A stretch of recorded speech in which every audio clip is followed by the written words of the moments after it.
Okay, welcome back, everyone. Day 3, last day.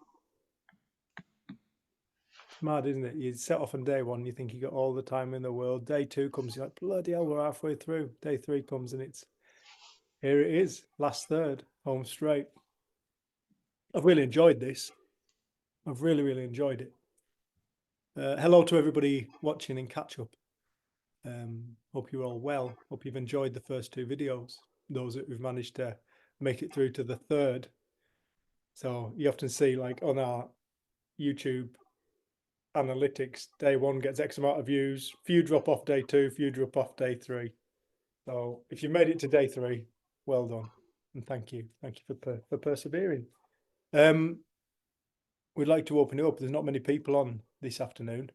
It's Monday, people are at work, we understand that, and but we'd like to open this up to see if anybody's got any reflections, any questions, anywhere they'd like to take this conversation today.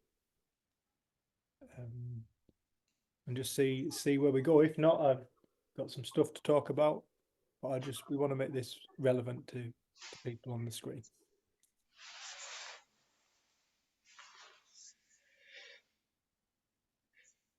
I kind of have a question. Go for it, Myra. Let me think of how to word it. What do you think about, I guess, patience? I'm not even sure how to word my question. I guess I struggle with, like, I sort of get like a high off of like this kind of work, or anytime I start to have realizations, or I feel more connected to my heart or to God, I get kind of high, and I get, if I have someone close to me who I really care about, and they get those highs too, but then they just fall off, and they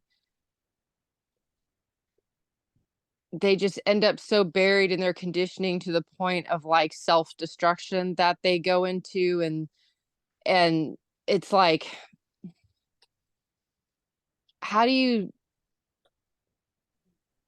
I'm getting better at it, but I don't know how to stay.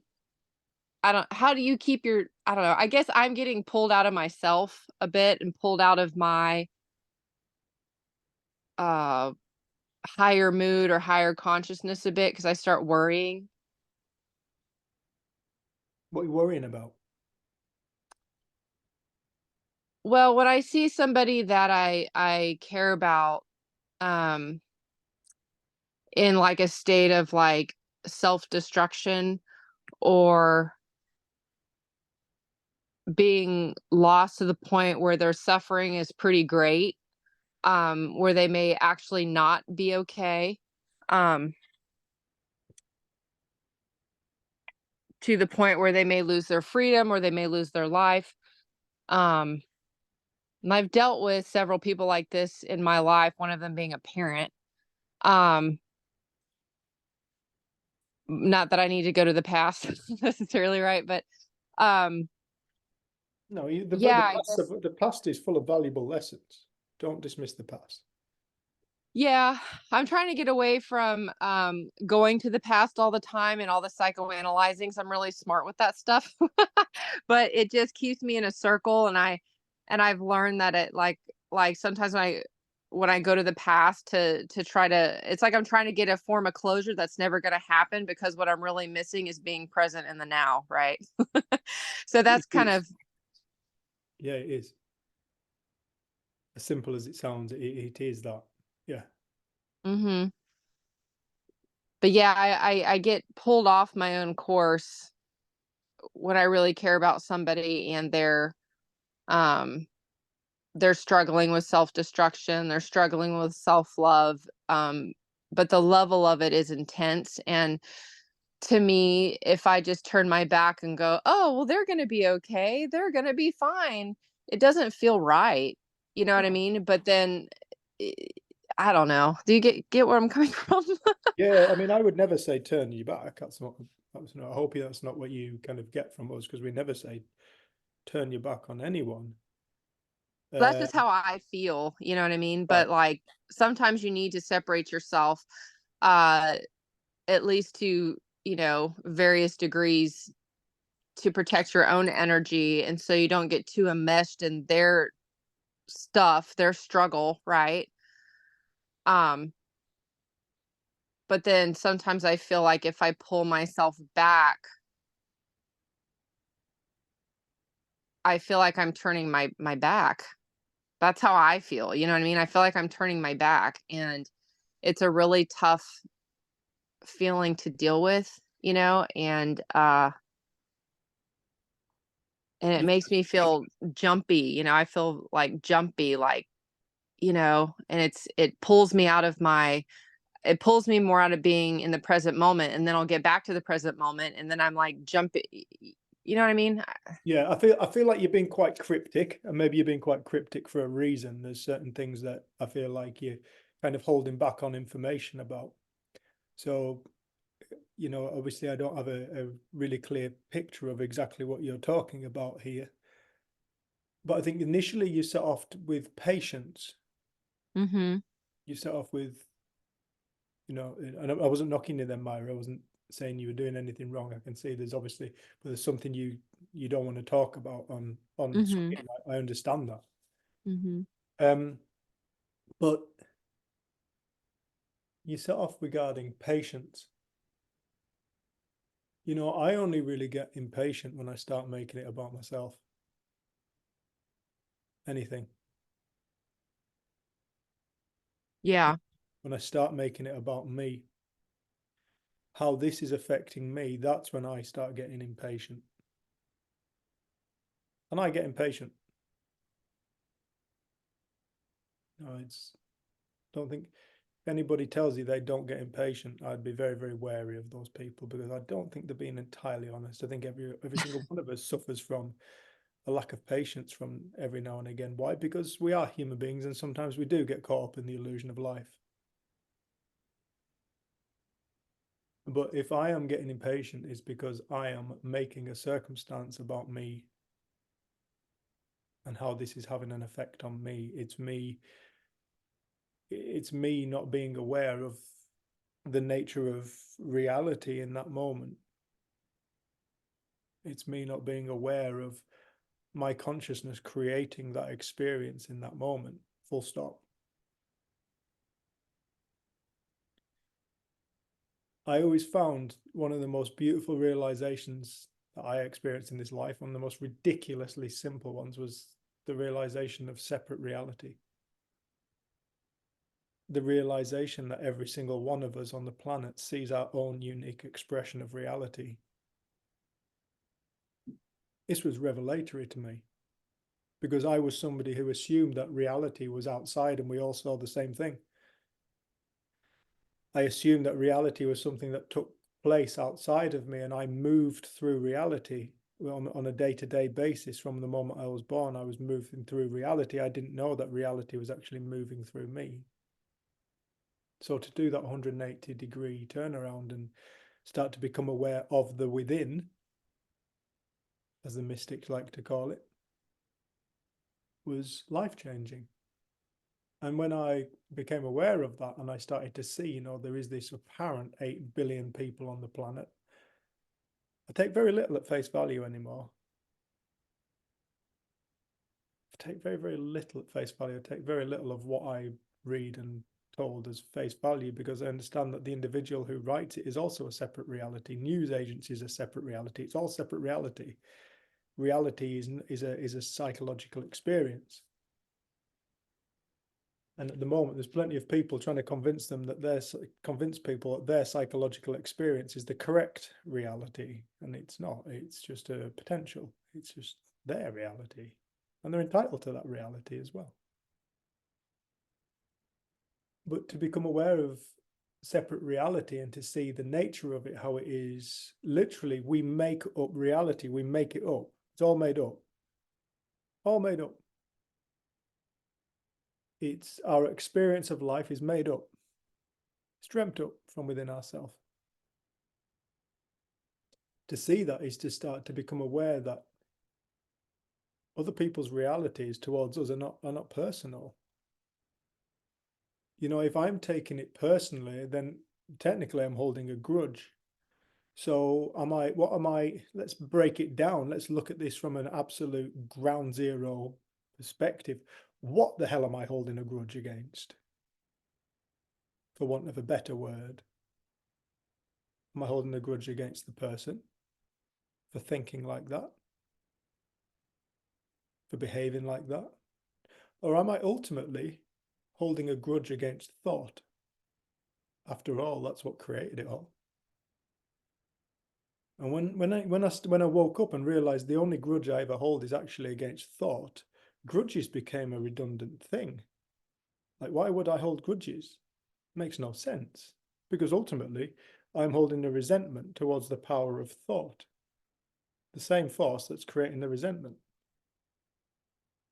That makes no sense. That made no sense.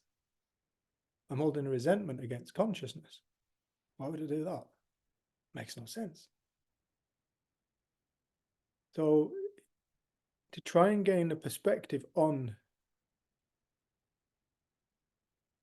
taking things personally, which is what you've kind of described, but used a different word.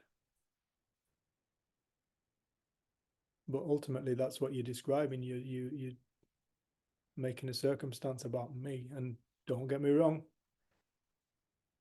you know, life's full of hard things to deal with, especially when we love people.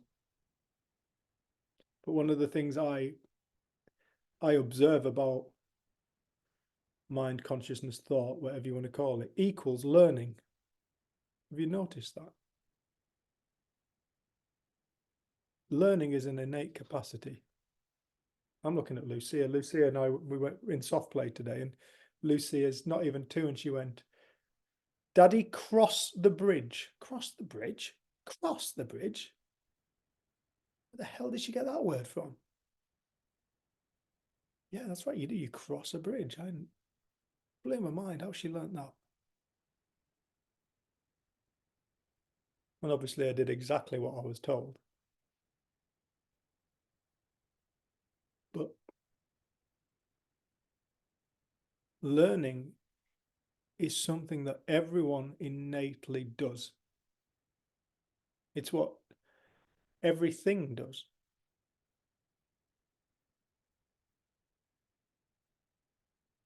So if this is an innate capacity to learn, it cannot be without value. It has to have value. Because anything that is innate has value. It's purposeful. We have the capacity to learn. Now, why have I had to learn what I've had to learn whilst being on Earth? I don't know. But I've learned certain lessons in this life. And I am of the opinion, this is just my opinion, I am of the opinion that we have lessons to learn in this life. But I don't think my lessons are the same as your lessons.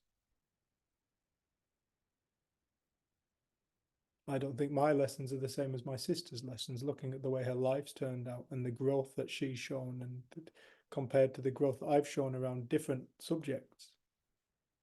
Because we've had different experiences. Now that's just my opinion, but I don't know what an individual is here to learn. So when I see people, I often have more compassion for them when I consider that. I don't know what you're here to learn. I went to prison when I was 21 for violence. I learned one of the greatest lessons in life. I learned that in a place which I thought was full of terrible people, it was actually just full of people who'd done silly things and then got caught for it. I learned compassion. It taught me compassion. It taught me to get off my ass, stop taking drugs, to do something with my life. It's the biggest kick up the ass, biggest lesson, but a wonderful gift. I subsequently I used to go into prisons and talk in prisons. I realized I could help these people, so I did. I used to love it.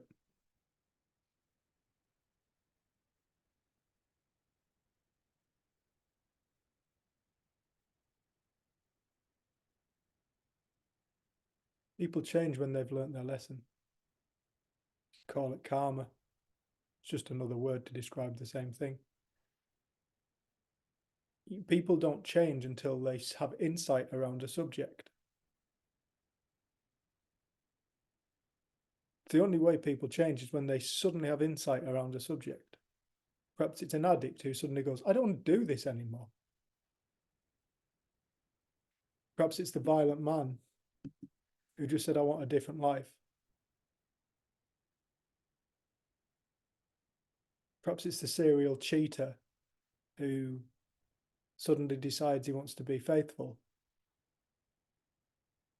But people only change when their internal perspective changes. And you can't rush that. That happens when it happens. As much as I know people who I think to myself, wow, if you could just see this, you could just see that. They will or they won't see it when they're ready. You know, but if I'm going to suffer as a consequence of them not seeing, then that's two people suffering. What does that do? Nothing. Apart from bring more suffering to the planet. It doesn't help anything. It doesn't, me worrying about somebody else doesn't bring anything of value to the planet. It just brings another frequency of suffering to human consciousness, another added wave to the ocean.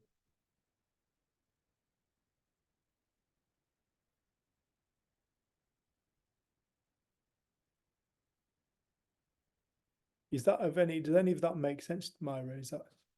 Does any of that make any sense? Oh yeah, it made tons of sense. It made tons of sense. And that's something I've been struggling with is I'll do fine or I'll start to take off pretty quickly on my, like if I'm suffering and I go through something, I'll find resources, I'll find my way, right? And then I'll be able to take myself out of whatever suffering and learn and grow and move on, right? And I have somebody in my life I deeply, deeply care for who really struggles to do that. And the suffering is so great. And sometimes I think when people suffer, they attract more suffering to themselves. It's like becomes like a snowball of like suffering, you know. And it's just it's hard to watch sometimes, especially when somebody has such a beautiful heart and such a beautiful spirit and they're so innocent and they're so good, right? And then they just continue to suffer and really, you know, the person I'm speaking of, they really, you know, they don't deserve any of it, you know what I mean? And it's No. Well, they're growing, they're having insights, they are, but it's just it's just from my perception, yes. it's Yes. yeah, it's Yeah. it's difficult, you know, Yeah. to see somebody From your hit judgment. the light. Huh? From your judgment. Yeah, from what I see, it's like they hit it's like they start to stand in the light and then yeah, and then they get buried all over again and it's like, oh, you know. Hey, at least they're privileged with some light. Yeah. Yeah, they have been dealing with someone who doesn't have that privilege, it would No, appear, you know, and yeah. you know, somebody very close to a couple of people on this screen went through a very hard time. A very, very hard time. And it was very, very hard for this family that was involved. like incredibly hard. And this, you would call it psychosis. And it was severe, totally unexpected. But what this individual did have, they were surrounded by people who knew they were well underneath what they were displaying in their behavior and words. They knew like they knew that they were well. And they knew that at some point they would come down and come back. And the system got involved and wanted to medicate, and this family said, no, if that's what you want to do, it's time you left. Which led to no end of problems for this family. And some rather horrible things were said about it from the system, which was disgusting in my opinion. But these people held the light whilst this individual couldn't see it. They stayed in their well-being whilst this individual couldn't. To their absolute best ability. They cried. They had moments when they thought they'd lost somebody. But they regained their awareness. They regained their trust in life. Their trust in life. I always find it such a fascinating thing as human beings. Why do we have so much faith in everything going to shit? Why do we have more faith in life going to shit than we do in life turning out beautifully? Which it always does. Does it not?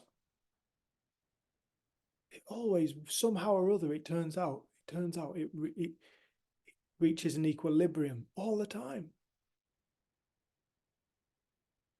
But for some reason, we worry, we fear that the future is dark as opposed to light.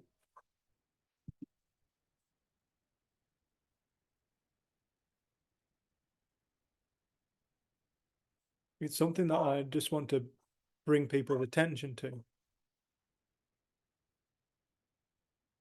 Because it is just as easy for consciousness to create beauty, and in fact, it's easier for consciousness to create beauty than it is for consciousness to create harrowing experience. Because beauty is what consciousness is. That's why that insight, after I've been working in the hedge, that the further into suffering you enter, the further into unreality you have entered, is so accurate.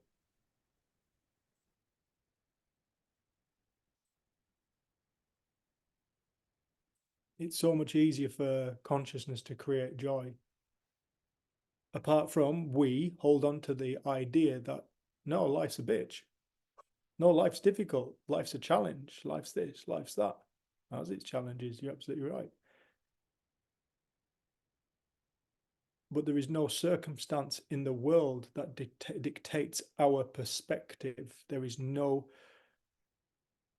circumstance in this world that dictates our feeling state, dictates how we see something. That's up to us. It's entirely up to us. It's our reality. Nobody else, if nobody else is creating it for us.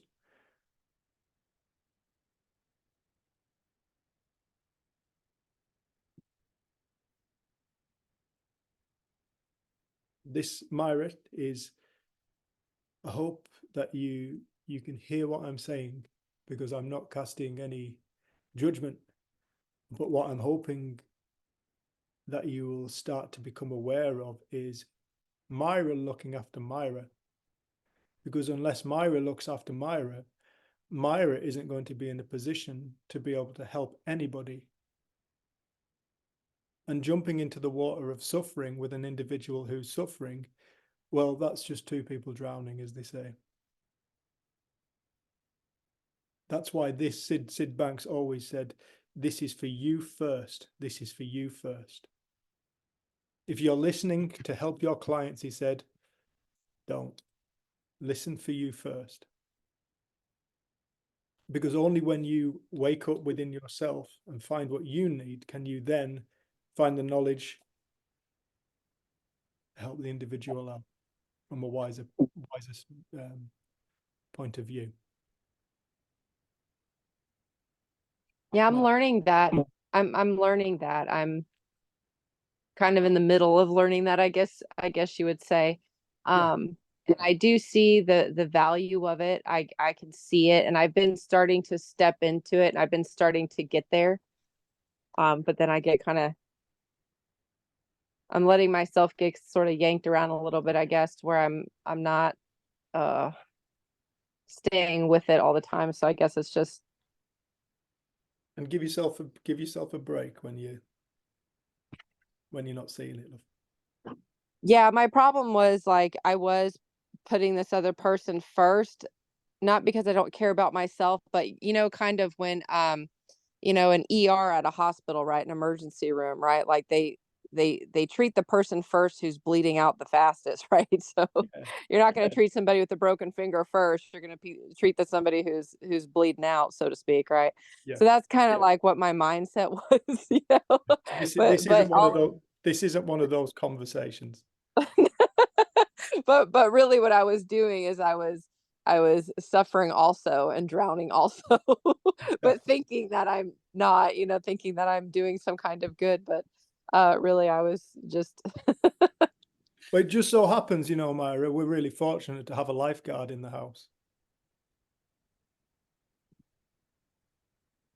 Looks like looks like he's got a swimming cap on. He hasn't. Dick and man, thank you so much for your patience, and thanks so much for coming. Absolutely. Still early morning here. What time are we on? I just finished my cup of coffee and my Lake District mug. Can't go wrong with Sent to me by dear Lisa there. Hey, Lisa.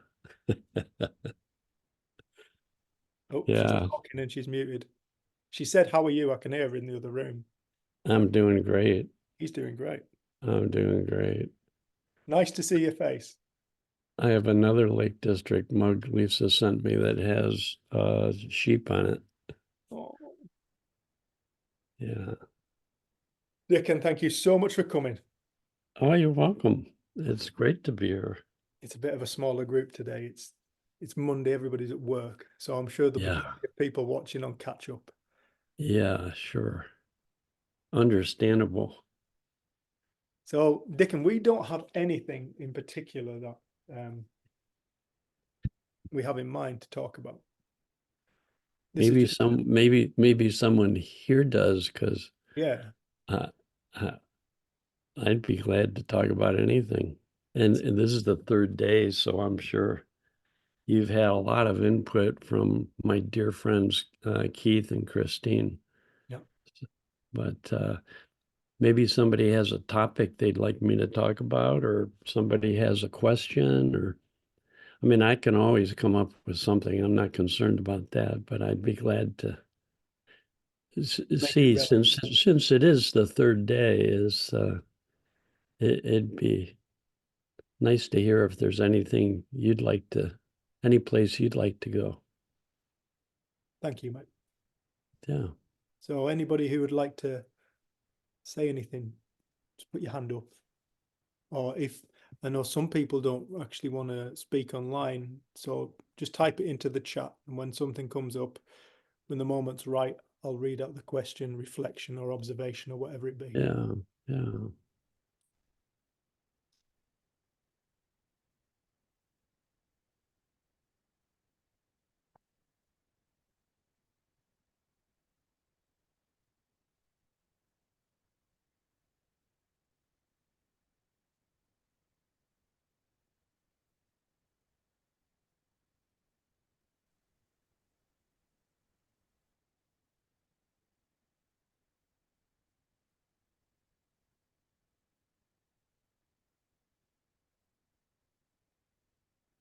How are you meant to speak if mute? Lise, do you have something to say? She's asking for other people.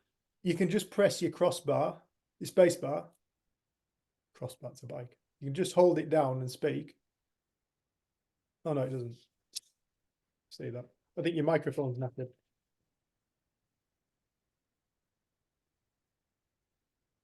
Well, Dickon, one of the things that has come up today was being around people who we love dearly. I get the impression. I think you said. Who are suffering, perhaps on a self-destruct. Staying in our, not so much, it wasn't so much how do I stay in my center, it was more along the lines of how do you deal with it. Yeah, there wasn't too much information as to what the state of play is, but with regard to people that we love, when we see they're on a trajectory of suffering, perhaps they get glimpses of something that lifts them up, perhaps they have insight, and then they find themselves returning back into, for want of a better word, back into that suffering state again. Is there anything you'd like to say about that?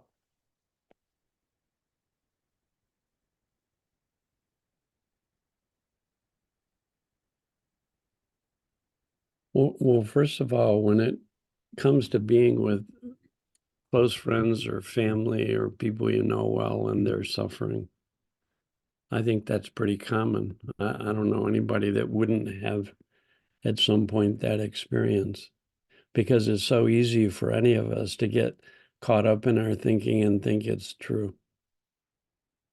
Isn't it interesting? Sid says there's only one psychological problem for any human being on this planet. They get caught up in their thinking and they think that what they're thinking is true. So if you get caught up in some judgmental thoughts or negative thoughts or judgmental thoughts about yourself or life, and you think it's true, it's hard to let go of it. You can drop the thoughts, but you still believe it. So you're walking around believing low quality thought.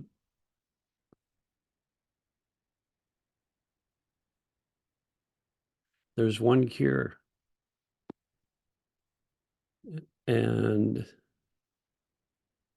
that's having an understanding that when we're open and receptive, with nothing on our mind, we have access to the greatest gift in the world. Anyone has access to this, and that gift is wisdom. It's another way of talking about the principle of mind. And it wasn't until I started having more insight into wisdom that I felt more confident in any situation, because when I realized wisdom knows and Dickon doesn't, then I didn't have to know how to deal with my friends who are suffering. I still don't, or family. And I certainly have, I think, as much experience as anybody of dealing with people who are suffering. And I used to think I had to know, so I did a lot of thinking, trying to figure out what to say and how to deal with it and what was going on and what it meant. And I would be looking for answers in my intellect. That would be like you have a problem in a relationship and you run to a computer and try and Google the answer. Well, you're going to get a lot of information, but I'm not sure you're going to find what you're looking for. I mean, I think it's really fun to Google shit, isn't it? I mean, you can get all kinds of information. And there's nothing wrong with information. Sometimes that can be really helpful. But you won't find wisdom in a computer, and you won't find love in a computer.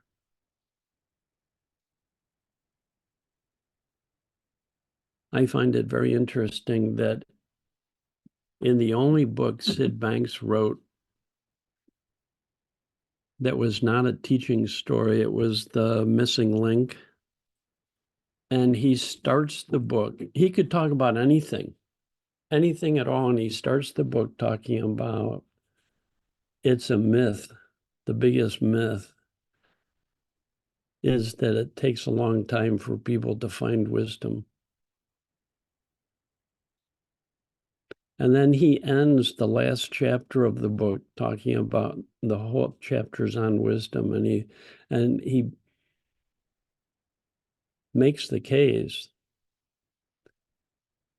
that it's only by any of us accessing this deeper intelligence that we can solve any of the problems in our life ever, or any of the problems in the world.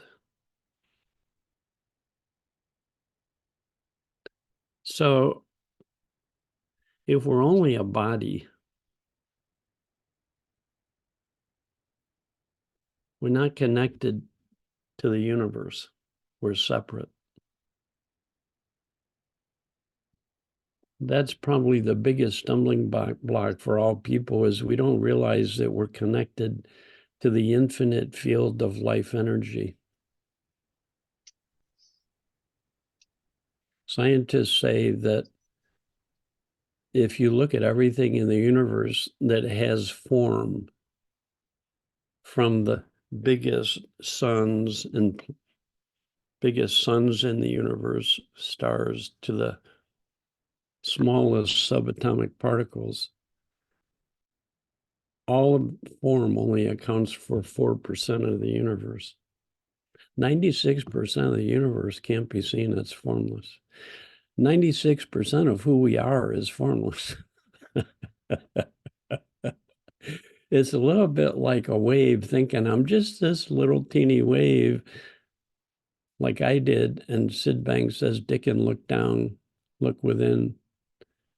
And it opened up, the space inside opened up. I couldn't find any boundaries to it. And it's like the wave looking down and going, whoa, a lot of water. You look within, you go, whoa, a lot of space, a lot of consciousness.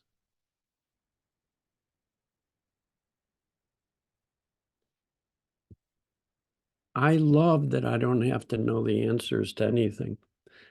And I love that it's possible for me and anybody, in a quiet moment, and your head clears of everything you're thinking. You're not holding on to negative thoughts you think are true. That's you're not trying to analyze your way out of that feeling in terms of figuring out what to do.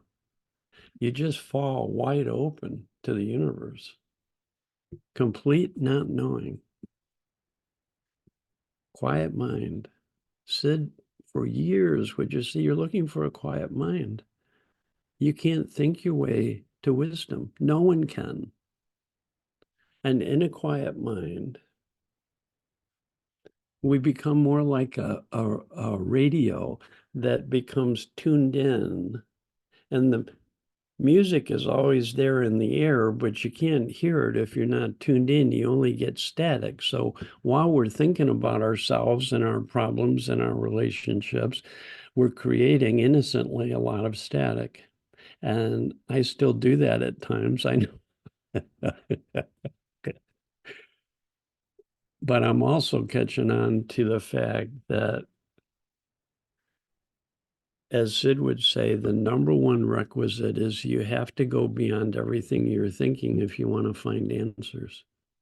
If you want to find a love that's unconditional, and if you want to find a wisdom, a knowing.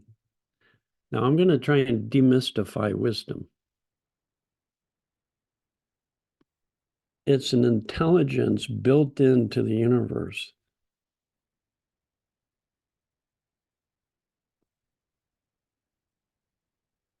And if we're waves on the ocean of the universe, and so we're part of that ocean of consciousness, it's built into us in our depth, in our quiet. It's built into us. It's a knowing. For example, if I threw a ball to you, you wouldn't use your intellect to catch it. You wouldn't go, oh, how fast is that coming? Should I raise my hand now? Oh, I better open my fingers. should I have it here or here? It's just automatic. There's a knowing that we have. When I'm in the Lake District, I'd love to just step out the door and go any direction. It doesn't matter. Just walk, hike. And I notice that when I'm walking in terrain that's not like a flat road, like the meadows behind Margaret's house, walking through this sheep meadow, your feet keep moving to find where it's best to land, and you're not thinking about it. Walk down a steep mountain trail. My wife and I go for hikes here, and a lot of the trails here are just really lots of tree roots and ups and downs and puddles, and our legs and feet keep moving.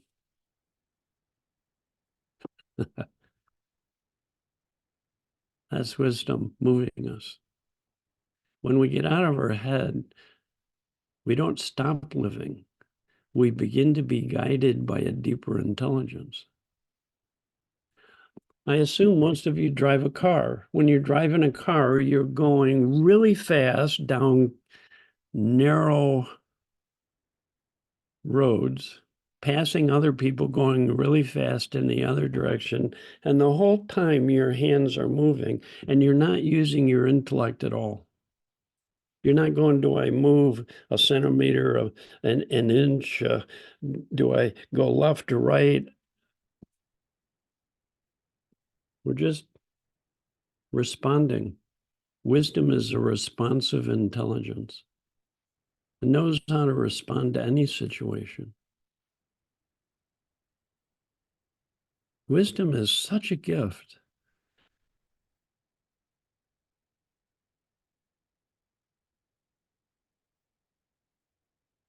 I remember the first time Sid says, no one in the universe is wiser than you. That's like saying, you're a wave on the ocean. I don't care how big or little you are. No one's more ocean than you.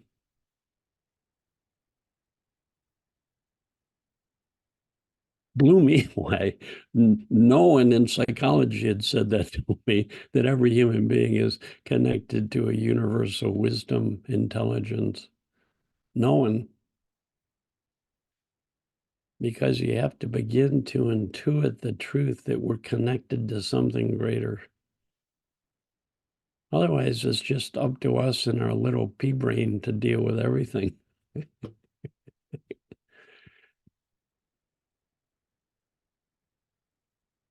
You could use the analogy, for a long time, we're just little personal computers, and then somebody discovers the World Wide Web, and we're connected to this vast sea of information. Well, we're connected to a vast sea of knowing.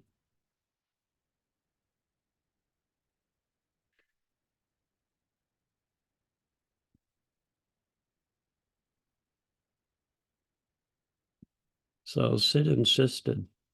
Let me see how to do this here.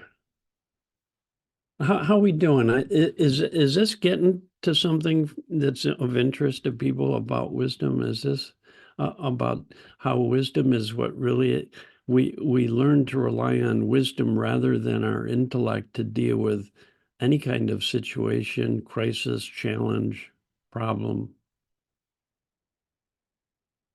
Is this okay? Yeah, I mean, Oh, is this- this conversation was started off by Myra. I'd like to hear what Myra has to say.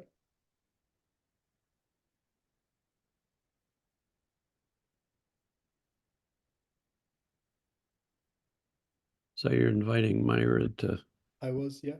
see if this is going in a helpful direction. I'm liking it personally.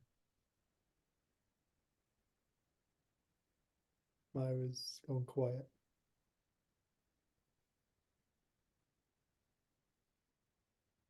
Yeah, well, I think it's lovely, Dickon, so far. I know Helen had a hand up as well. And I'm going to let you carry on.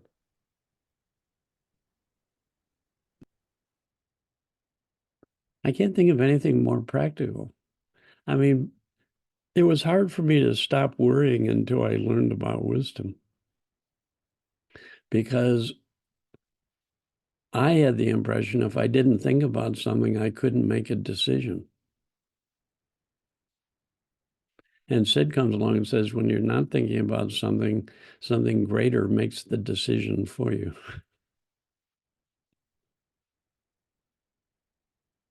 May I just interject with a question at this point, Dickon? Yeah, sure. Okay, somebody's texted in.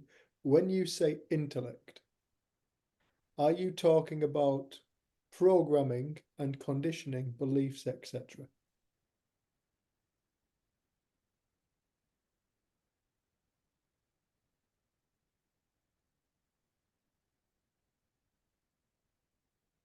Well, I'm using intellect here, sort of synonymous with our computer mind, with thought content, with ideas, beliefs, concepts, values, perceptions. In other words, the forms that thought take.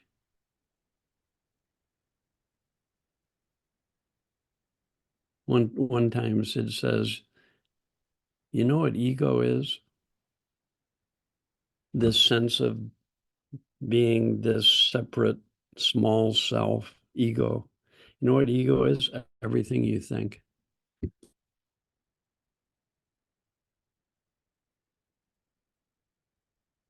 It's the content of our thinking. So Sid would say you have to go beyond the content. You have to go beyond the words.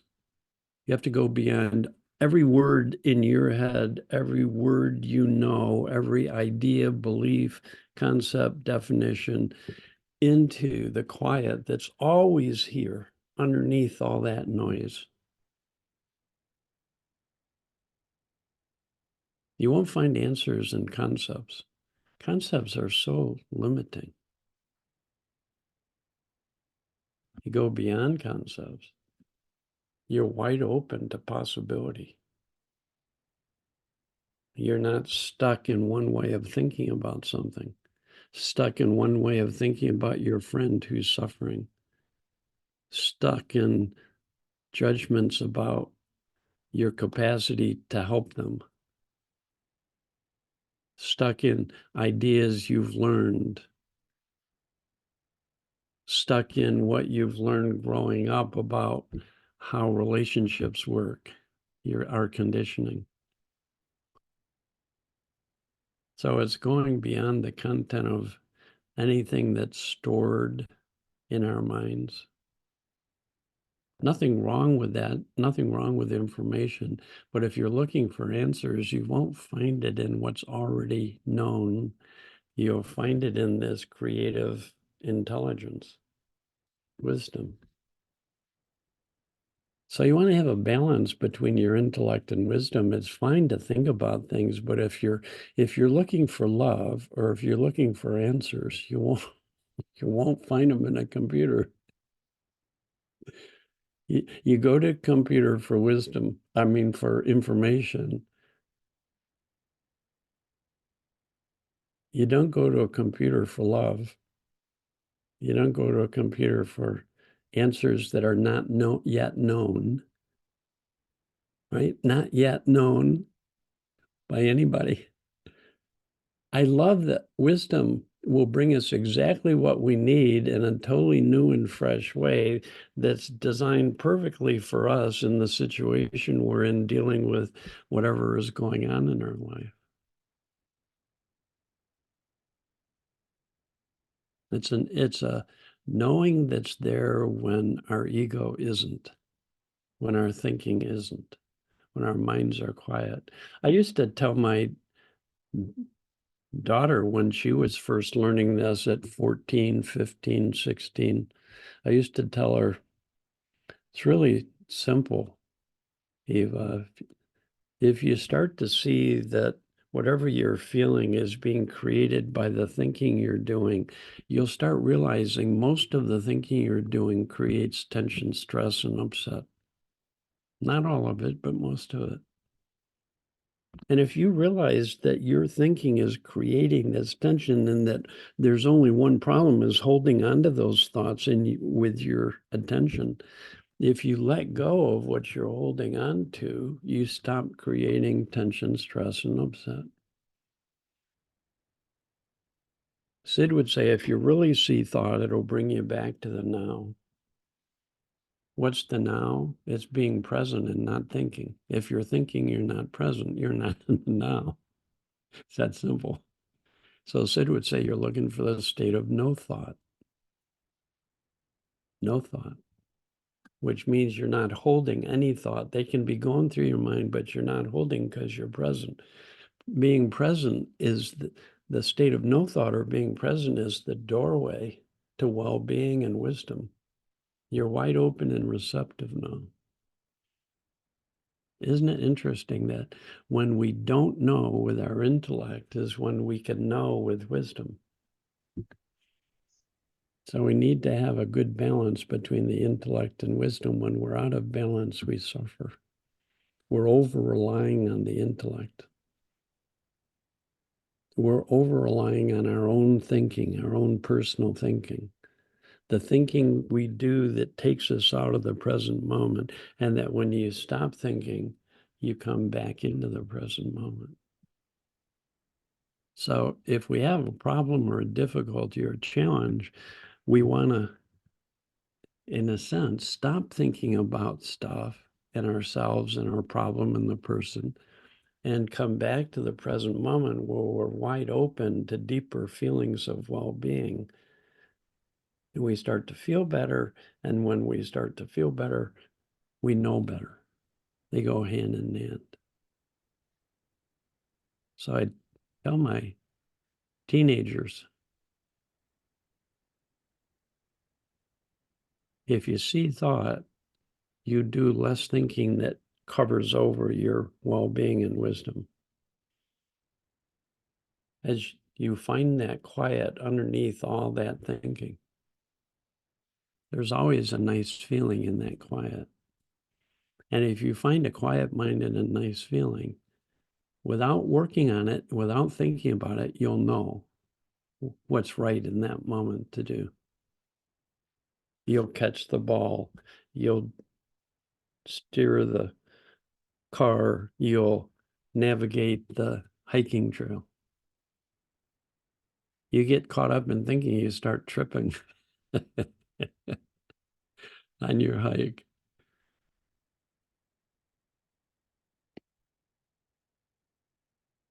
Wisdom is like having a friend that's with you all the time.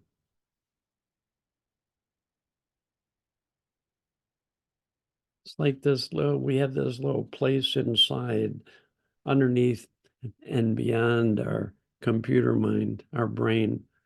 And it's this, I call it our drop-in center. We can drop out of thought and drop into presence. You can experience that right now if at any point you're a thought away from letting go of everything you're thinking and just returning to the present moment, our most natural state, and relaxing into the present moment. This first movement is one of, that feels like we're coming down, relaxing, going deeper into our self, into our soul, into our being, into the present moment. Just relaxing into this moment exactly as it is. Letting go of all the judgments, the shoulds, the can'ts, the needs to, the wants, incessant noise of the intellect, blah, blah, blah. Blah, blah, blah. There's no truth in blah, blah, blah. So we drop out of blah, blah, blah land. And we begin to fall into the now, into this quiet space. If you let go of everything you're thinking, there's something that's always still here. Always. One word for that is yourself, or another word is just presence. You can feel a presence. You can still feel presence when you let go of everything you're thinking. And if you take your attention off the outside world and become aware of this space and this presence and the feeling of presence, you'll find that's where you'll find your well-being. That's where you start feeling better. Now, isn't it interesting? If looking within to that space of quiet presence is the way to find your way through life and to find answers, isn't it interesting that the vast majority of adults, when they feel tension, stress, or upset, or have a problem, they do more thinking.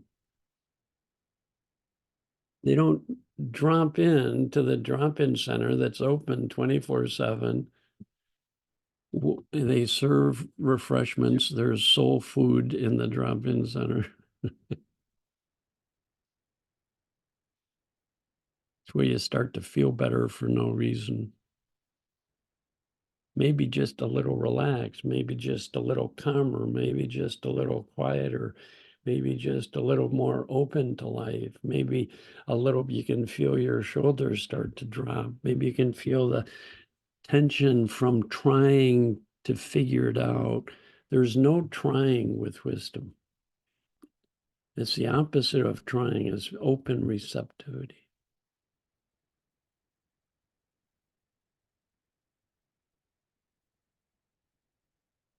And then there's a quiet. Sid says, the simplest I can tell you about your true nature. Oh, look at that thumb. Isn't that interesting? I raise my thumb and the thumb comes up. It's like, okay. He said, Sid had two major insights. His first one, he realized it's all thought. I live in a world of thought 24/7. Whatever I'm experiencing is created from the power of thought. It's all thought, 100%. Then he says, then I learned an even greater secret. That's what I'm talking about now, is when he discovered true mind, infinite space of potential possibility, the true nature of the principles, the true nature of ourselves, our true nature. Our true nature is not ego. It's not what we think and feel. It's not our body. That's 4% of our nature. That's not our true nature. That's not our essence. It's not what lives us, thinks us, guides us. He had his enlightenment experience and he thought it was very ordinary, and he thought any human being can get a taste of what he did, but they have to go beyond everything they're thinking into this deep quiet of presence. So he'd say, look within. There's quiet. Underneath that noise, it's always there. You don't quiet your mind down. You become aware of the quiet underneath all your thinking. There's quiet. In that quiet space, there's a nice feeling. You don't have to label it. Just a nice feeling. And then there's a knowing. Quiet, pure thought, nice feeling, love, pure consciousness. A knowing, pure mind, pure means free. How Sid defined pure was free of the contamination of our conceptual mind. No story, no judgment, no shoulds. You're driving your car. You don't need a story to drive. You're hiking on a trail. You don't need to be talking to yourself and thinking in order to walk. As a matter of fact, if you're thinking too much, you're going to be stumbling and falling all over. Now that's a metaphor for our lives. If we're thinking too much about our lives, we're going to be stumbling and falling all over. Why? Because while we're thinking, we're not being guided by wisdom. So we say things we wish we hadn't.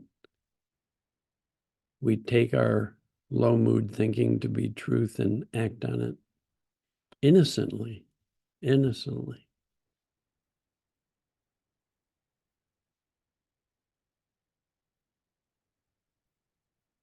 So wisdom is the guide inside. I have friends who teach elementary schools kids. You have a guide inside. You have a guide inside. And anybody can intuit that, because we've all had moments when we're fully present and we don't become stupid and dumb. We just respond naturally in the moment.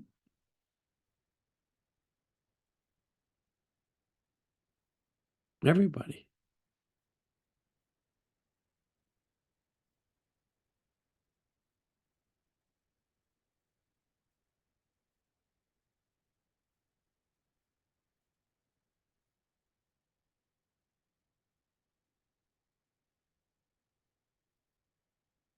Any questions about this or about wisdom? It's become one of my favorite things to talk about, because often in the three principles, people talk a lot about thought, which is great, which is helpful, but it's wisdom that allows us to just completely relax and not have to know anything, because we're guided by a deeper knowing. It's wisdom that lifts our spirits and brings us exactly what we need in the moment. The right feeling. It's wisdom that decides whether it brings me at any moment when I fall open. In one situation, it brings me peace of mind. Another situation, it brings me silliness and happiness and joy, like I'm playing with my grandkids. Another moment, it brings me compassion for someone who's suffering. Another moment, it brings me just an unconditional love for everything around me. Another moment, it brings me beauty, which is what Dave and Jen and I are going to be talking about when we get together. When is that? End of June? June. It brings us beauty so we can appreciate beauty everywhere around us, and our own beauty, and the beauty in other people, and the beauty in nature. Wisdom knows how to bring us exactly what's perfect for that moment. If I try to decide what I should feel, I should be peaceful now. Doesn't work out. Ego can't run the show. Wisdom does. The 4% doesn't run the show. The 96% runs the show. The 4% can work in collaboration. Our personal mind can be in harmony with wisdom. Our personal mind can be in service to wisdom, but it doesn't work out for wisdom to be in service to ego. It doesn't work out if ego tries to lead our way through life, through problems, through difficulties. Doesn't, it's not the guide. Ego is not the guide.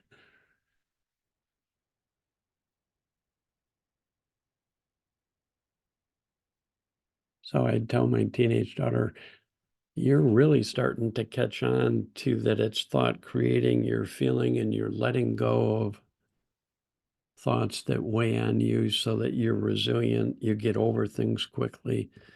To this day, she's 49 years old and she's so friggin' resilient. Oh my God. She's such a teacher for me. Right? And I said, and then I want you to know that in a quiet mind, you'll always start to feel better. And when you feel better, you'll have all the common sense you need to deal with anything in your life, no matter what it is. That's how I taught my kids is 3 things you need to know. Thought creates your feelings. In a quiet mind, you'll feel better. And in that good feeling, it's full of wisdom. It's full of knowing. It's full of common sense. That's where we find common sense. What's common sense? Out of that quiet feeling, something occurs to us that makes sense in the moment. Oh, and you just know. Makes sense what to do, what to say, what not to say. Just makes sense. But it's not of the intellect. Comes from a deeper place in us. It's not information. It's knowing.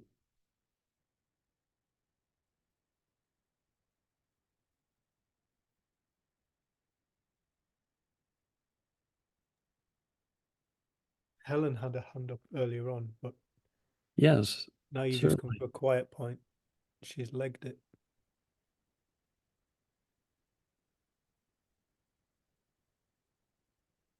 Just 1 second, just 1 second. Helen!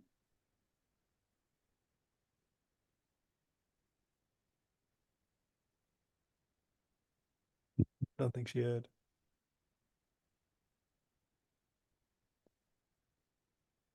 Helen did have a hand up though, mate, so. My daughter accuses me of putting her to sleep when I talk.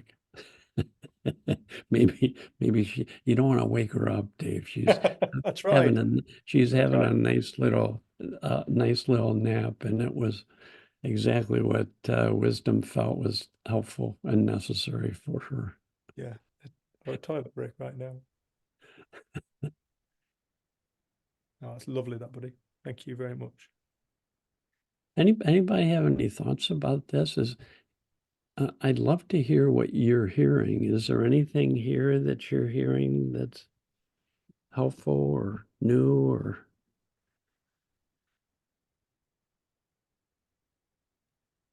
Well, I do. I'm absorbing and processing everything that you're saying, and I've been introduced to the 3 principles and still sort of newer to it though. And I Yeah. got your book coming home, but haven't read it yet. um um but yeah, I've just been taking it in and kind of experiencing how it feels to be more present and to just feel the wisdom take over.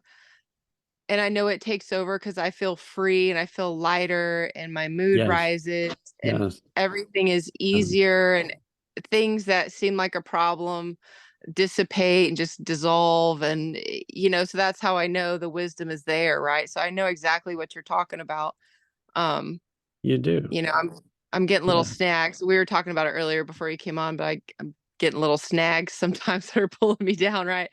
Yeah. And working on some beliefs that I have that I thought served me super well, but that's when I relied on my intellect and my analytical skills and my, survival skills, I guess, to guide me instead of wisdom, right?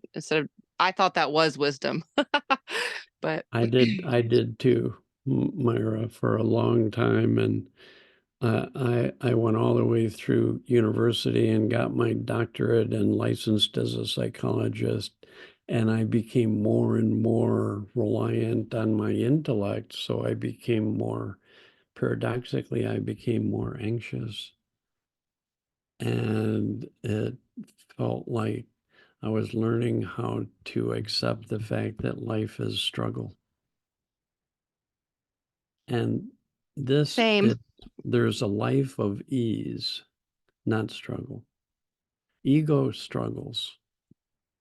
We go beyond ego and there is no struggle. There's quiet, deeper feeling and knowing.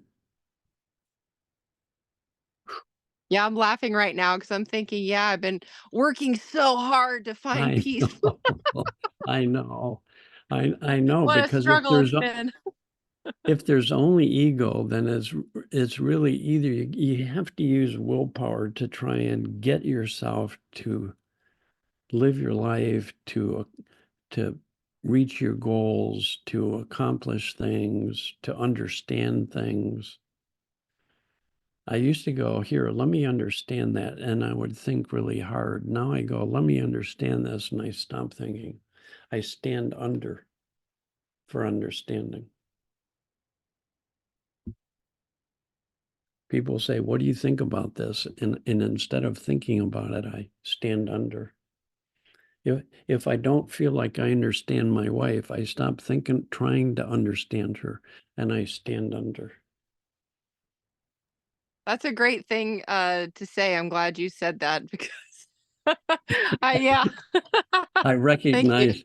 recognize a fellow traveler who has been over relying on the intellect, and that's really how we're taught in school, and that's what's valued. And we're really starting to shift away from an ego-centered society to a wisdom-based society.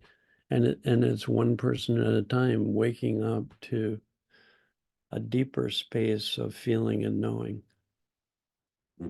It's very encouraging, hopeful. More and more people are Totally agree with remembering. that, Dickon, I just heard Myra say something. What's that? I just heard Myra say something. Just said I totally agree with what you're saying as well. I just heard Myra say something about she's been working on her beliefs. Yeah. Any thoughts on that?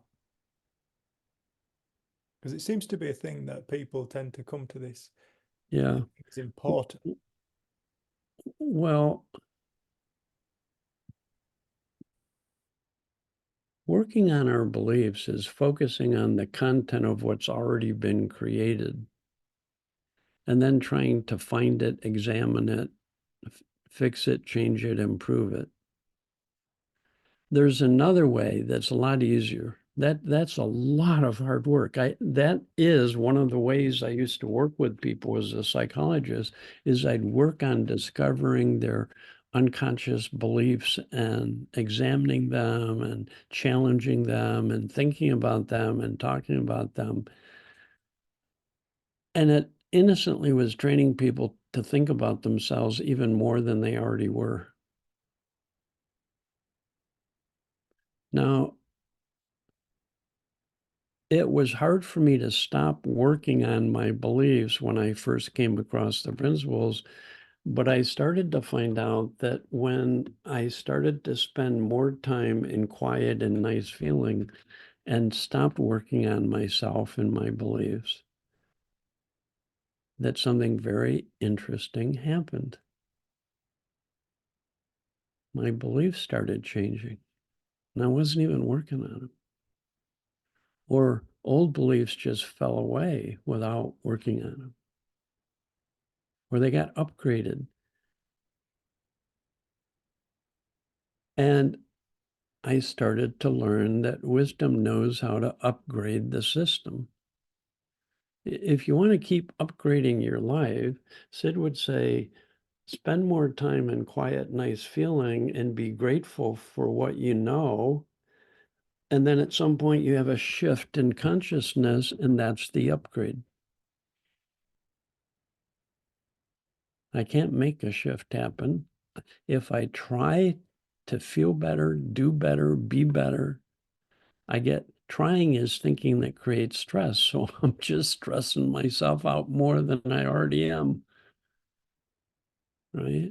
So now tension, stress, and upset is like a good friend, is like, thank you.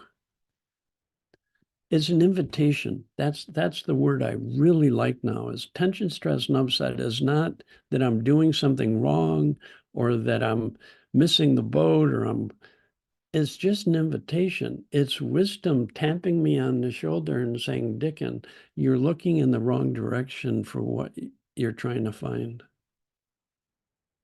let go. It's an invitation to let go. It's an invitation to fall open and receptive to love and wisdom, period. It's an alarm clock going off to wake me back up to the present moment. It's not a curse. I used to hate being anxious and afraid. So I had a lot of thinking about being anxious and afraid and would judge it and fight it and try and get rid of it, try and stop it. I don't want to feel this way. Now it's an invitation to come back to the present. So what if I'm feeling anxious or afraid? If you're present, it'll flow and pass. You'll get your resilience back. If you keep thinking about anything while you're feeling those things, you'll keep it alive. That's what I found. Boy, it was very humbling because I had prided myself on how well I could work on myself. Well, I got to work on myself. I literally, before I came across the principles, I was sleeping 4 hours a night because I had 5 dreams in the morning I had to work on. I had to work on them. And then I had to find my unconscious beliefs and work on them. Right? Then I had to work on my affirmations and I had to work on, oh my gosh, journals and examining myself. And paradoxically, all that time I'm working on myself, I'm not fully present. So the more I worked on myself, the less present I became to my wife and kids. They called me Space Cadet because I was always thinking about something.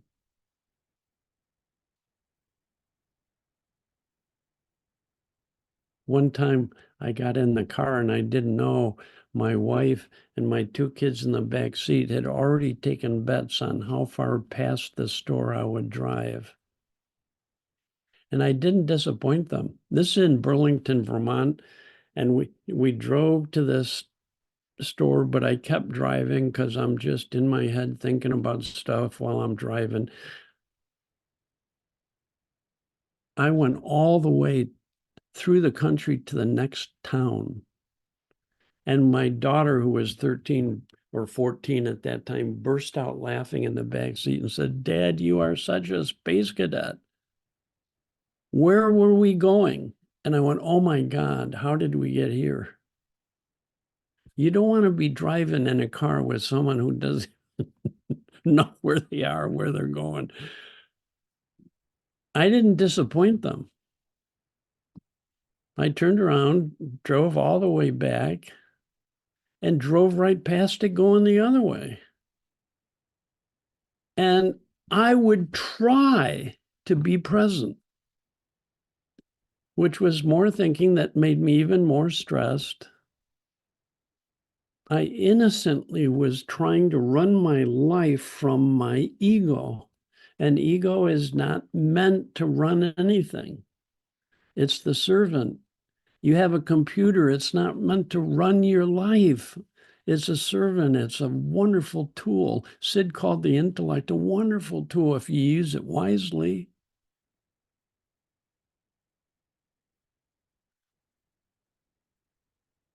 If I have to figure out what time to leave to get to the airport, I'll go into my computer and process information and find an answer.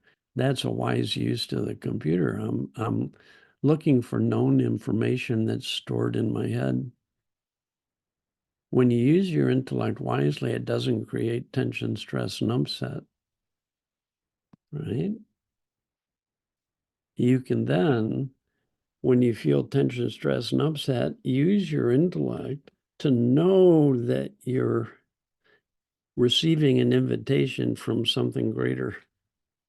And you can allow yourself, not try, allow yourself to fall back open to the present, to presence, to deeper feeling, to deeper knowing. You can allow yourself, if you know that deeper feeling and deeper knowing are where you're going to find your guide, you'll gladly surrender, gladly let go. More and more, you just enjoy dropping into the now deeply and enjoying the moment. Living open like a kid, like a little kid, coming back to how you were when you were playful and lighthearted. I watch my 7-year-old and 4-year-old play all day long, present, alive, full of life, totally enlivened, inspired, motivated. That's our natural state. It's in everybody. I love watching clients regress to a younger age.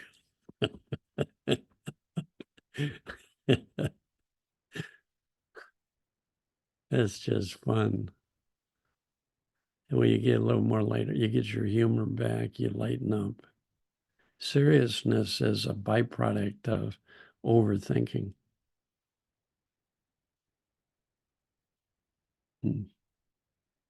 Really, honestly, if we went anywhere in the world and saw someone with a problem, I could guarantee you they're holding on to thought that they think is true, that's either negative or limiting. I guarantee it.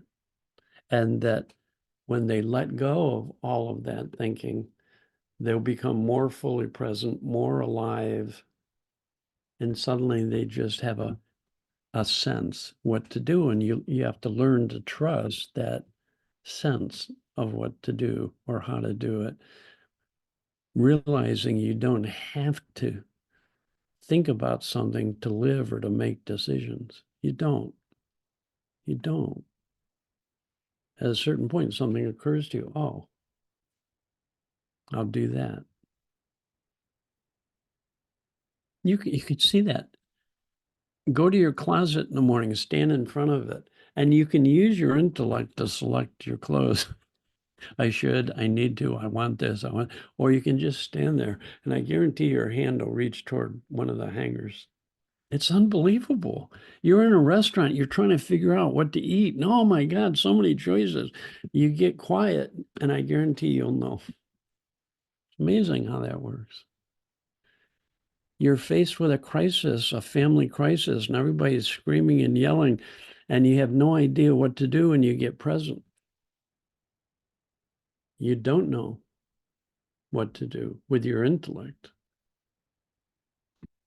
but you have faith and trust that wisdom knows, and it'll bring you the right feeling and the right response to whatever is happening. And you surprise yourself by how well you do.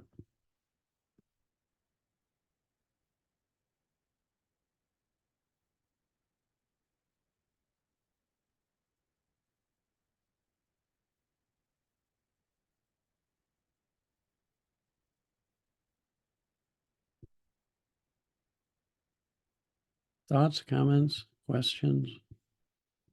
My favorite thing is talking with people. I can talk to myself anytime. It's like, I'd love to, if any of you would like to talk about any part of this. Ellen,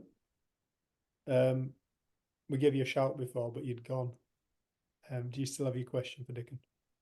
Oh, yeah, sorry, now I have children coming in and out. Yeah, I was gonna say something about children because I'd been talking to Dave recently about being more present with them, but you've kind of answered, well, you'd answered it quite a while ago. Because my question was kind of, but I'm always stuck in my head. How do I be more present? But I kind of know that that's not a very helpful question because you're not, Yeah. going to say, "Oh, just do these 3 steps and Yes, I know. magically you'll be present all the time." So it was more, could you just talk about sort of presence, and you have, I mean, if you want to talk about it in respect of children, I've heard you say sometimes before about not talking to your children until you're in a better, like a less reactive state. Although I have to say, what I really struggle with is when I can't wait because one of them's attacking the other one, yes, or that's right. destroying something. Well, I do the best I can to protect my kids from being hurt. So if I need to step in, I don't stop and do anything other than intervene the more you begin to see it's best to talk to your kids or parent them verbally when you're in a good state and they're in a good state. So if you separate kids from hurting themselves, that's not usually a good time to give them a lesson in how to be better citizens of the world. And Yeah, I often definitely that's agree when with that. that's when I see parents lecturing their kids as the parent is upset and the kids are upset and the parent is lecturing the kid. And it's impossible for anyone to listen while they're that upset. I mean, it's not impossible because we can become present and then we're listening, but it's usually not the best time to parent. So I would minimize the amount of parenting I did when I had to just keep them from killing each other. But and then maximize my parenting when we're in a lighthearted, playful, fun state of mind. And then I can, or my favorite time to parent my kids in terms of talking to them about behavior was putting them to bed.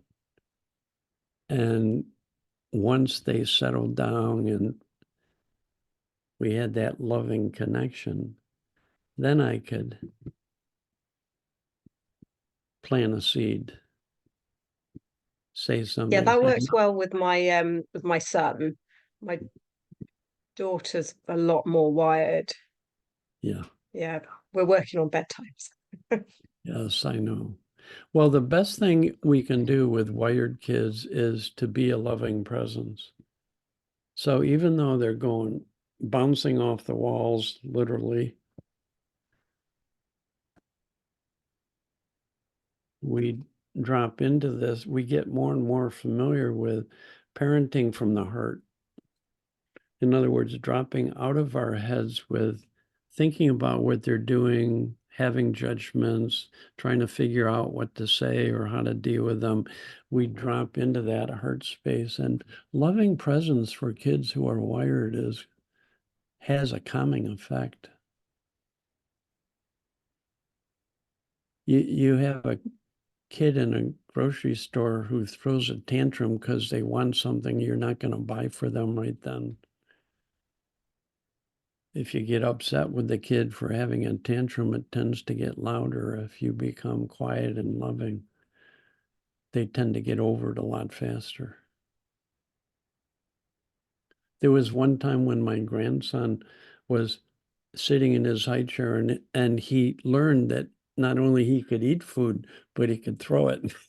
And he got so excited. I mean, he's learning something new and he's super into it. So he just starts throwing everything, and here there are two parents and two grandparents going, "Hey, don't be throwing your food. Hey, don't." And he started laughing and doing it more. And it's just like, and then we get more irritated and annoyed. And I think at a certain point, all of the adults, because we've been sort of steeped in the principles for some time, realized what feeling we were bringing to our grandson's misbehavior. And we got our acts together.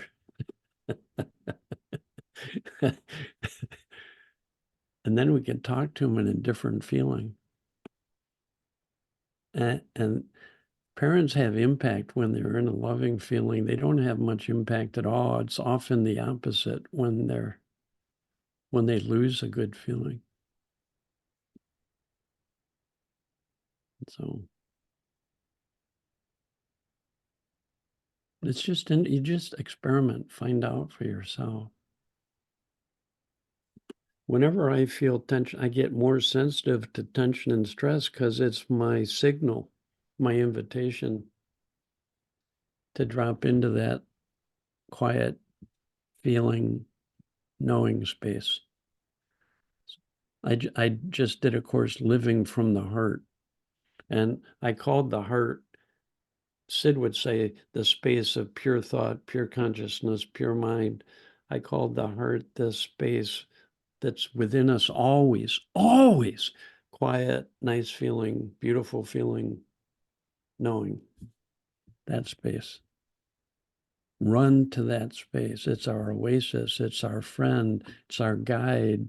It's what uplifts us. It's where we get renewed in spirit as a weary parent.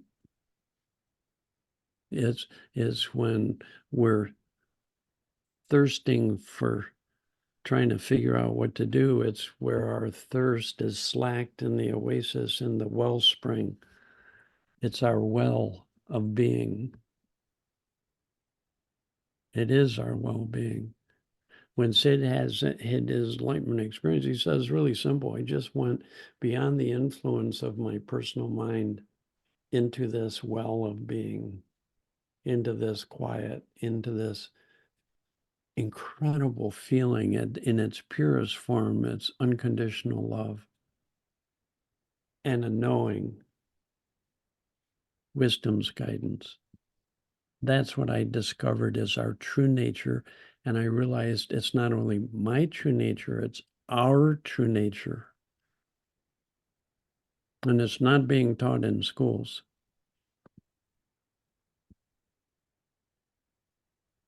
But we can learn it for ourselves, and then by living it, our kids start to pick it up, not even so much by what we say, but how we start living, and pick it up by osmosis.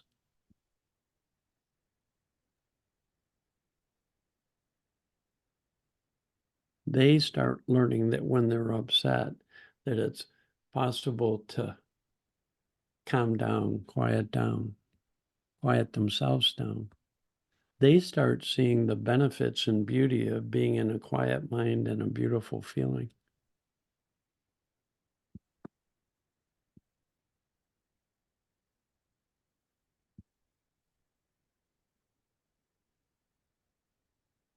It was powerful for me because my parents were just flying by the seat of their ego, doing the best they could in parenting me, so they were all over the place.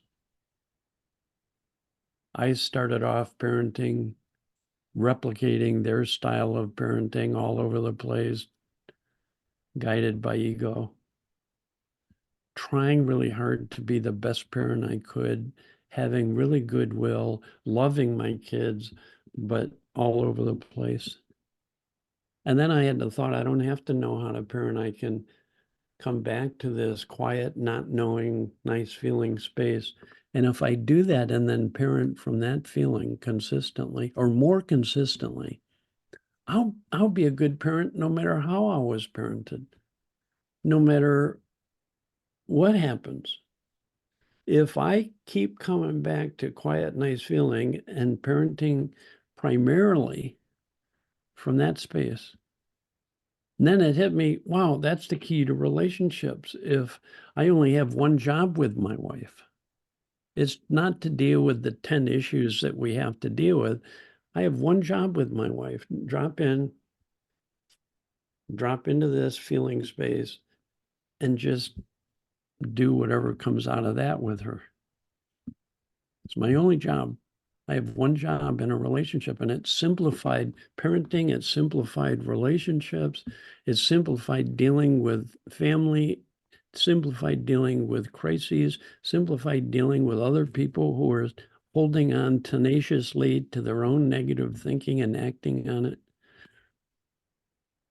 It helped me to go in the direction of a quieter and quieter mind, more and more peace, joy, love, beauty, contentment, more and more compassion. I go, oh, no wonder they're suffering. They're holding thought. No wonder. Innocently, they don't even realize that's the problem. They're blaming something else. What a difference to be with someone, and rather than think, why do you have to be this way? That's horrible. You shouldn't be that way. To go, oh, I understand why you're that way. I get it. You're doing what I do at times, get caught up in negative thought, think it's true, and act on it. That's my one diagnosis. For my diagnostic manual went from that big to one diagnosis. We're all perfectly healthy at core, and sometimes we get caught up in thought, hold on to it, act on it, and suffer. That's the human condition.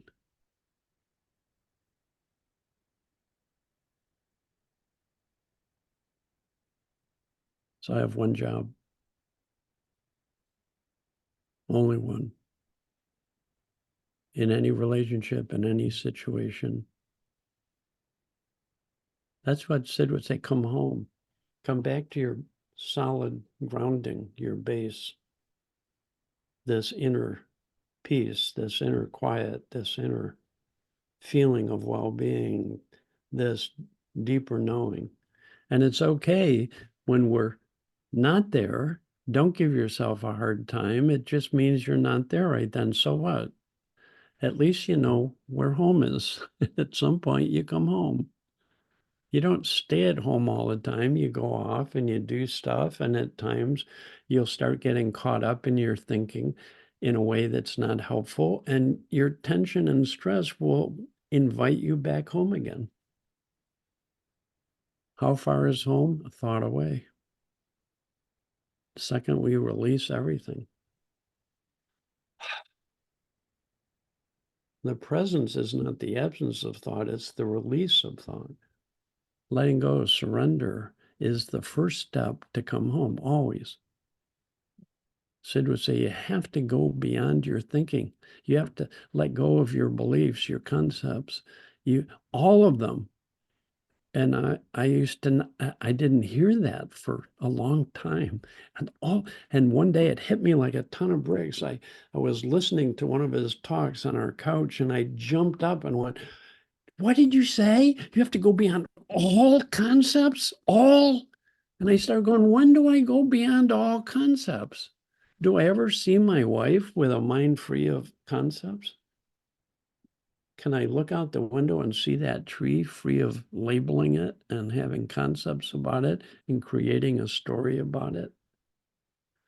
And I got curious and I started to exploring, letting go of all concepts and seeing what happened.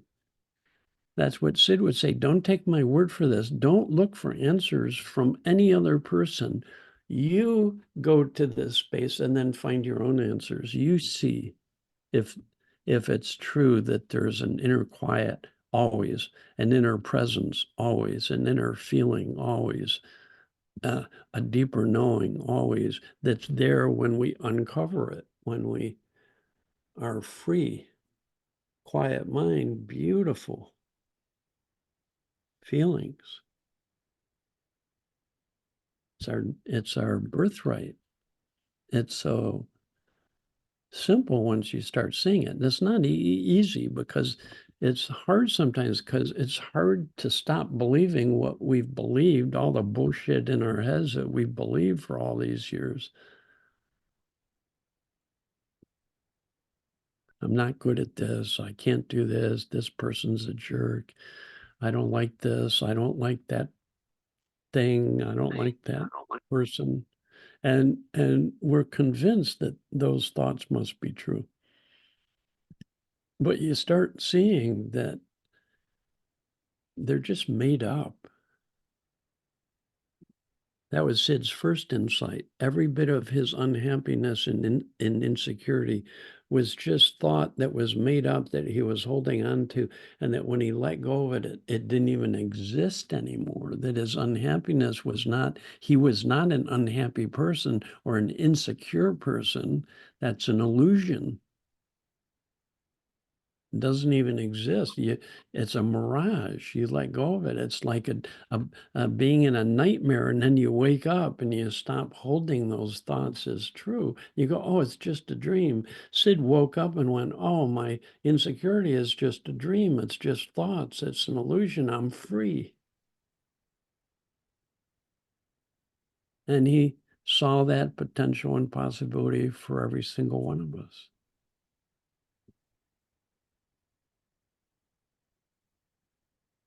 He got so excited after that first insight, it's all thought, it's an illusion.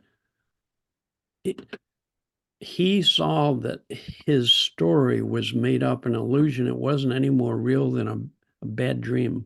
It's an illusion. So that was the power of that insight. And he didn't sleep for 3 days and 3 nights because all of a sudden he's no longer an unhappy person. He feels unhappy sometimes, but it's just thought. Just only. It's just a bad dream. Now, people have daymares all the time. They get unhappy, they get upset, they get this, they get that.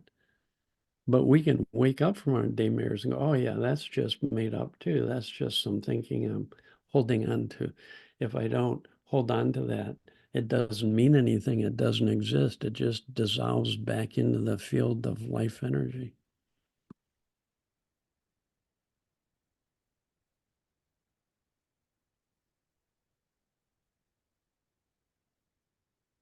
So it's not always a matter of not feeling good. It's a matter of when you're not feeling good, realizing you're in a dream or an illusion or a made up story. And then it's not frightening. You've already woken up.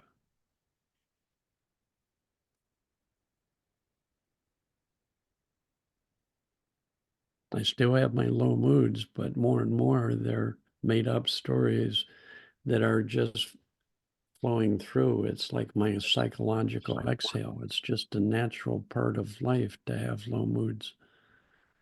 I don't expect to feel happy all the time, but I do expect that when I drop out of everything, there's a deeper happiness. You can be in a low mood and drop into this place of peace of mind, presence, aliveness.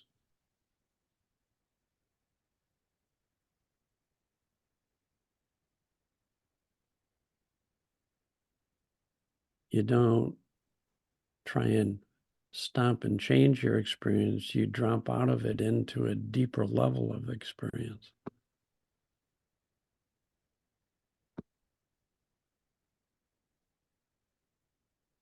The ocean isn't concerned about what the waves are doing. You drop into this place where you're not concerned about what mood you're in because you're in a quiet space of presence, and it's a nice feeling. You don't even have to label what it is, honestly. It's just another way of saying that. When we're thinking, our energy tends to contract. When we stop thinking, that energy is free now and it can expand, which is its natural state.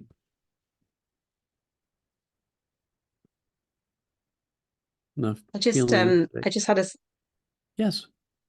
Oh, I just had a sense when you were just talking then about when you said about the thinking and the contracting, that it seems like my habit, if you like, is if I'm kind of contracted and I don't like what I'm contracted about, I'll just find something else to be contracted about, like I don't know, whatever the other thinking, it's like almost as opposed to, and it doesn't, and it might work for a bit, but that's really different, isn't it, from the you don't have to be contracted on anything, but it's like such a habit to, oh well, I'll read a book, or I'll I guess it's just a distraction, isn't it? But I like your analogy, the way you described it, just it was really helpful to see kind of what's happening when we're just then getting lost in thought in a different way. At any moment when we're in a low mood, there's ego's way of dealing with it, which is trying to get rid of it, trying to do something better, trying to do this. And then there's a moment of release where our wisdom might say, go read a book. But it's very different now. Mm-hmm. Yeah, because it's not got that contracted feeling. That's right. It's breaking you free of the limitations of ego, as opposed to ego trying to run the show, figuring out what you should do when you're upset. is letting wisdom guide you. And you don't know where wisdom is going to take you. You could say, I should just go read a book now. I'm in such a low mood. And you drop out of that. And maybe wisdom would take you to the book, but maybe it would take you outside, or maybe it would take you to call a certain person, or maybe it would take you to lie down and take a nap, or maybe it would take you to go bake chocolate chip cookies with your grandmother, with your grandkids, like we did yesterday. Or maybe it would take you, who knows where it would take you, but it'll be the perfect guidance that's different than ego's shoulds. So it breaks you free of a contracted life, and you begin to let your life be lived on the basis of this non-contracted knowing, rather than, oh, I know what I should do. I should quiet my mind down now, and I should clear my head. And what can I do to do that? And there's ego trying to run the show again.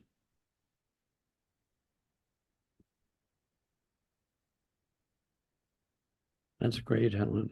Yeah. I like that Thank our you. That's bodies can really only do one of two things, contract or expand. Some teachings talk about there's only two human emotions, fear and love, at any moment. At any moment. And when contraction becomes an invitation to let go, and that letting go is love, it's not a problem. It's part of being human.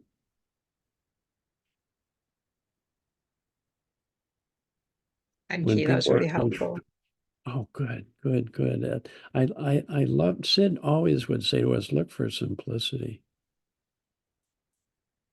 You know, we're doing this, or we're doing this, we're holding or releasing at any moment.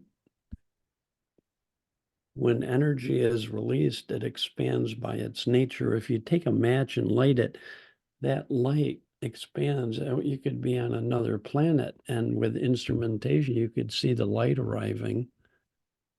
It just expands exponentially, expands to infinity.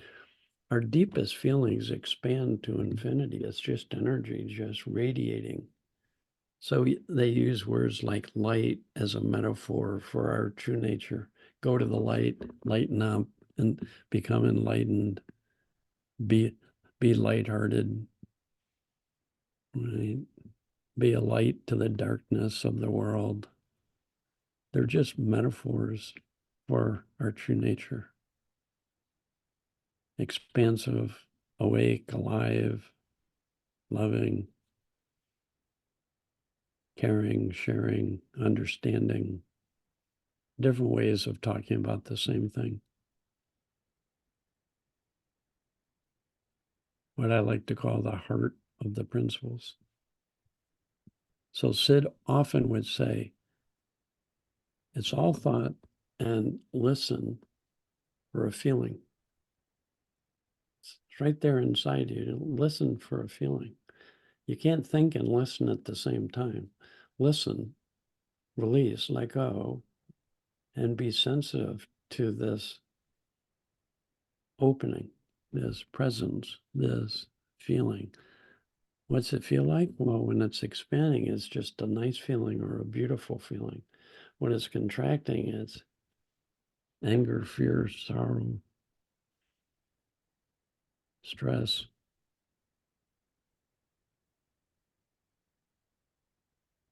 Nothing wrong with anger, fear, and sorrow when we're resilient and they're just passing experiences that are not true.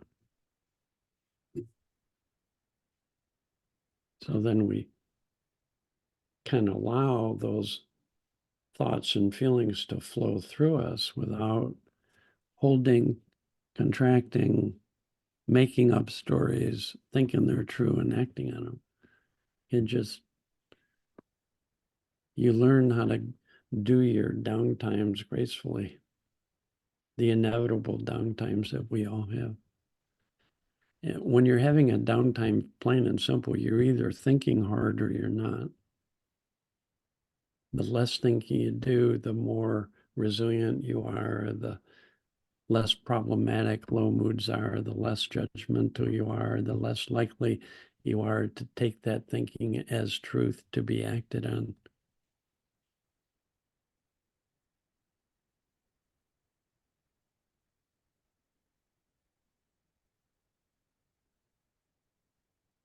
So Sid would give hints like look for a feeling, look for the now, look for quiet, look for silence, look within, go beyond.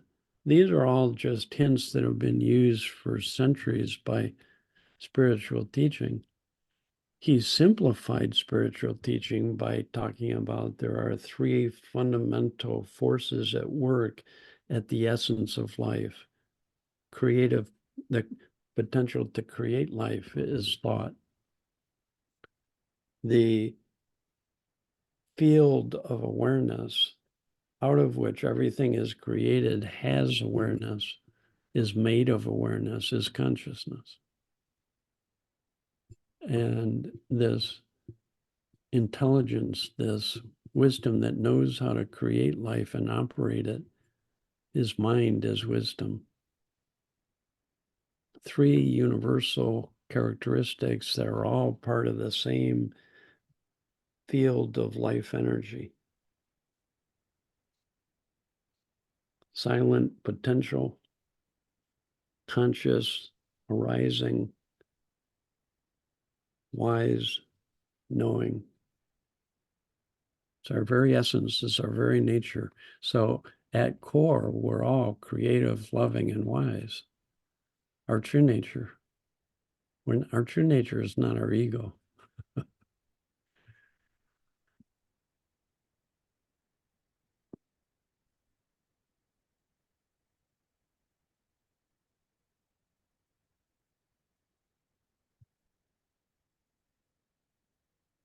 Thank you, mate.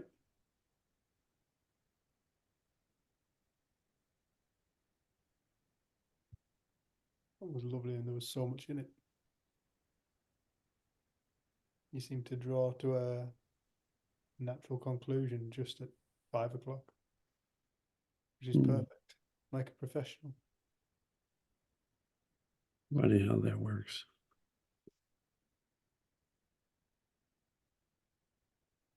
Yeah.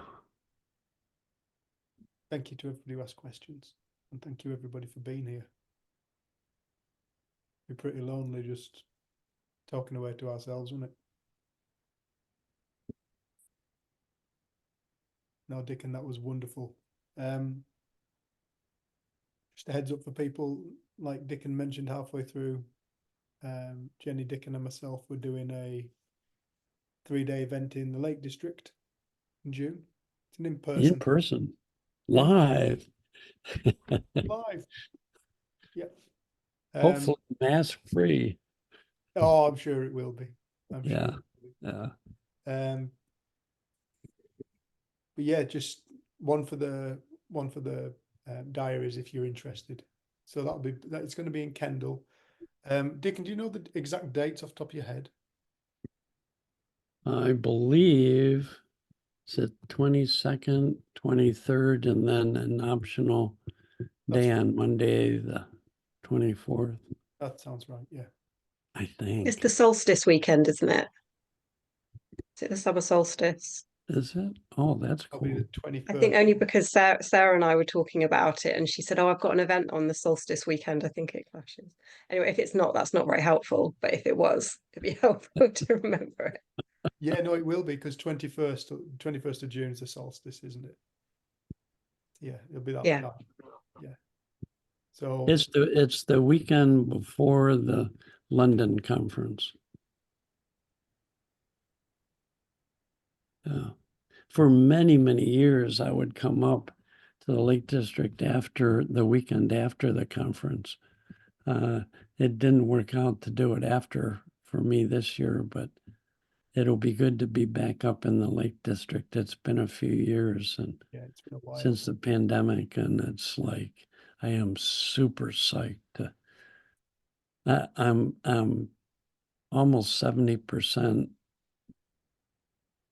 English in my DNA. So I feel like I'm home when I'm excited. home when I'm back in the Lake District. English and Scottish. Yeah. My Well, wife won't be able to come this year. She's an artist and she has a big art show. She has 12 new paintings that she's going to be showing. So she couldn't make it this year, which is too bad. She's pretty much all Scottish. So she loves coming back up that way too. Well, I look forward to seeing some of you, hopefully, and yeah. thanks for hanging out today. Dickon, where can people find you? My email, you can always reach me, dickon.bettinger@gmail.com. And I now have a YouTube channel that has tons of my talks on. So that's another way of hearing more of, if you like how I talk about the principles, that'd be another resource. Cool. I have a website too, but I don't know. I don't use that as much as I used to.